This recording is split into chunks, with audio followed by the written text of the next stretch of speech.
It's Anitra in her car, driving. Seems to be the only time I really have lately to do something like this, like leave a video. I am burning the candle at both ends, it feels like. One thing to the next.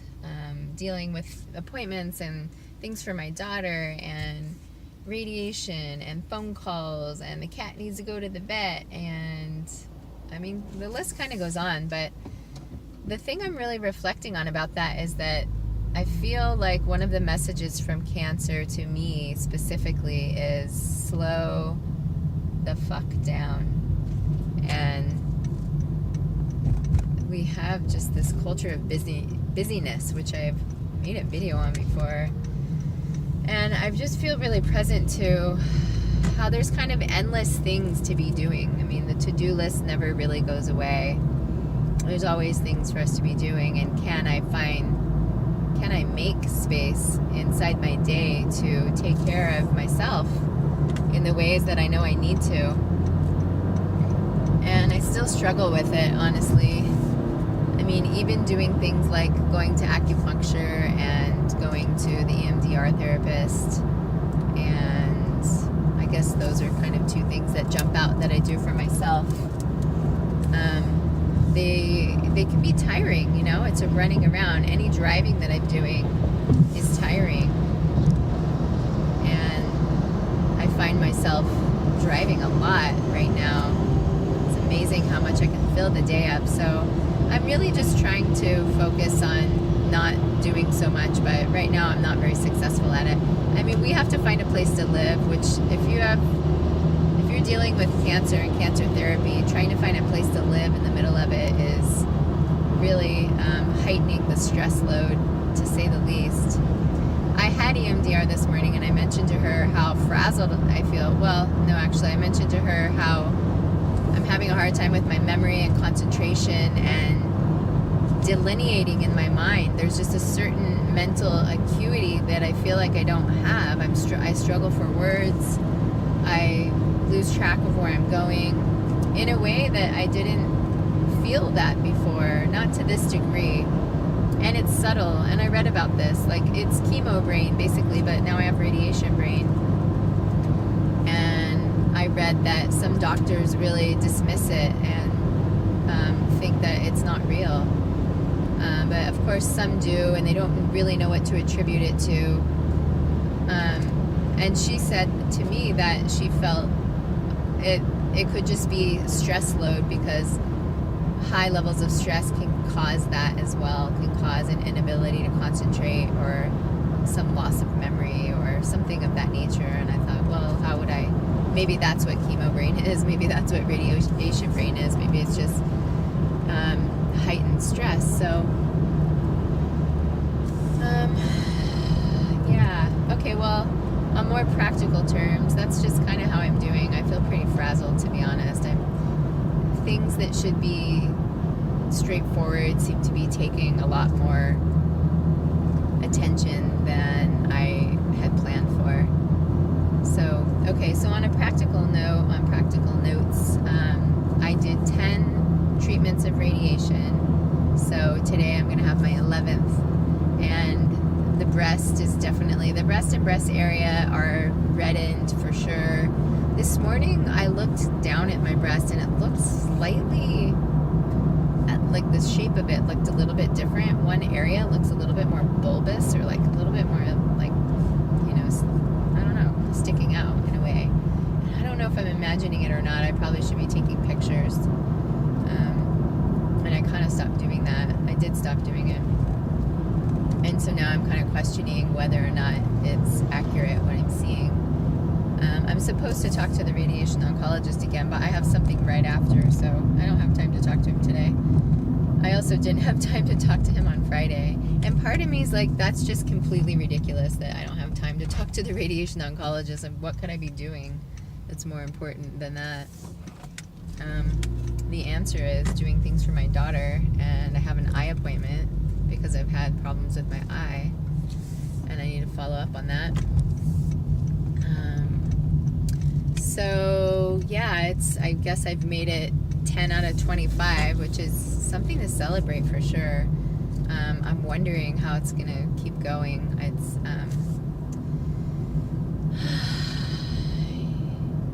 yeah, I guess one good thing is that because there's really no sensation on my breast, I can't really feel hot or cold. I can't feel the burn, but I do. Well, there's a little sneak preview of some red burned breast area, and it's going up here as well. So I do feel some of the burn, like here, and this sweater has some wool in it, and I feel it kind of itching me a little bit. So I'm just wondering how it's gonna go in 10 more treatments. It makes no sense for me to get worried about it right now, but I'm definitely thinking ahead and wondering what I'm gonna do besides everything I'm doing. I guess I'll just have to put a lot of aloe on. So yeah, I guess those are the things. It hasn't been that long since I made a video, but I don't think I made one maybe last week. And was there anything else? Feels like there's always something else. I don't know. I'll keep it at that for now.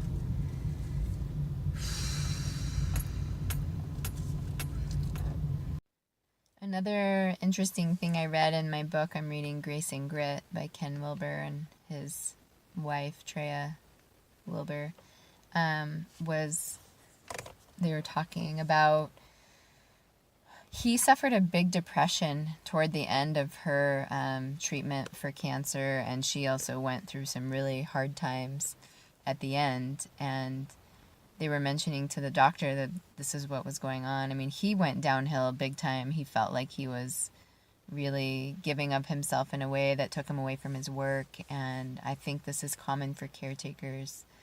And they mentioned it to the doctor that she was going to, and he said, I hear that more times than I don't hear that, meaning this is very common, that the patient and the caretaker crash kind of toward the end. And I thought to myself, well, I've been going through this for 1.5 years, and everything goes in cycles, and it makes sense that it's hard to stay positive and inspired the entire time without having any winter. You know, we have to have summer and winter. We have to have the dark and the light. So for me, I mean, 1 year or 1.5 years in, it would make sense that a person would take a dive in some regard or feel a little bit low or in the dumps about it. So I can't say I'm in the dumps. No, I don't feel depressed or in the dumps. It's just more this really inspired optimism that I normally have. I still feel optimistic. I'm just really tired. Like, I just don't have the energy really to generate the kind of inspiration and positivity that I really did in the beginning. So I think I've been getting beaten up, for a long time, and I still have a little bit more to go. But I think that once I'm through radiation and I wait 6 months before I know what happens, before I know what surgery I'm going to have, even the surgery is not going to be that big of a deal. Well, it'll still be a surgery and I'll be under anesthesia, but the hard part's over. Really, all I have to do is take these tissue expanders out and either replace them, or I don't know what I'm going to do. I still have no idea.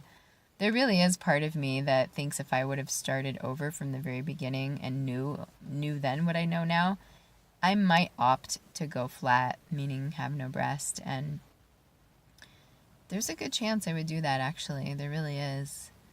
But now it just doesn't feel like a smart choice right now. I've really gone through so much and I kind of want to stick it out. I feel like I'd be throwing in the towel on having a reconstruction, which I would be.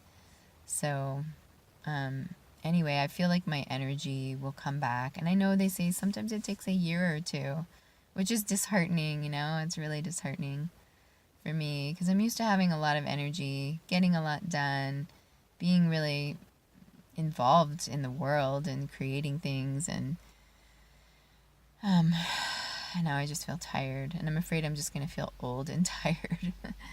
I'll be 45 this year, and I don't think I need to throw in the towel at 45. I think my energy will come back, and my exercise routine will come back, whatever that ends up being. I'm thinking about going to the gym, but I really don't want to be around all those germs, so I'm conflicted by that. And I have a really hard time working out at home. I don't know, it just doesn't really, it's never been strong for me for years, decades even. People would always say, do your own home yoga practice, and it just never happened. I couldn't motivate myself to do it. I always did better in classes, so maybe that would change, but I'm not that inspired for it too. I really do like going to classes. I like the group dynamic, and I like being led and not having to lead myself in that regard. I find it more relaxing. So a few more thoughts there. Oh, breathing. I've been taking a lot of deep breaths as well, and I find it very relaxing and grounding. Hope you're having a good day. Thanks for watching.